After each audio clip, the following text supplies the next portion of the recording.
আসসালামু আলাইকুম ওয়া রাহমাতুল্লাহি ওয়া বারাকাতুহু। আলহামদুলিল্লাহ, সকল প্রশংসা সেই মহান রব্বুল আলামিনের দরবারে। কেননা সেই মহান রব্বুল আলামিন আজকে আমাদেরকে সুস্থ রেখে সবল রেখে আজকের এই পবিত্র দিনে মজলিসে বসার তৌফিক দান করলেন। সকলে বলি আলহামদুলিল্লাহ। দরুদ ও সালাম বর্ষিত হোক সেই মানবতার দিশারি মুক্তির দূত ইমামুল মুরসালিন সাইয়্যিদুল কাউনাইন খাতামান নাবিয়্যিন জনাবে মুহাম্মদুর রাসূলুল্লাহ, সকলে বলি সাল্লাল্লাহু আলাইহি ওয়াসাল্লাম। সম্মানিত মুসল্লিবৃন্দ, আজকে আমরা এমন এক পরিস্থিতিতে, এমন এক সমাজে বসবাস করছি, আজকে আমাদের সমাজের মানুষরা হালালকে মনে করছে হারাম আর হারামকে মনে করছে হালাল। ঠিক কিনা বলেন?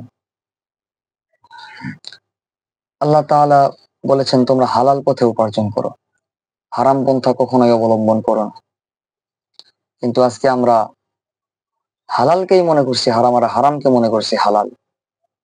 আল্লাহ তাআলা যেই জিনিসটা হারাম করেছেন, পাশাপাশি তার বিকল্প কোনো একটাকে হালাল করেছেন।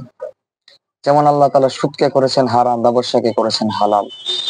আল্লাহ তাআলা জিনাকে করেছেন হারাম, বিবাহকে করেছেন হালাল।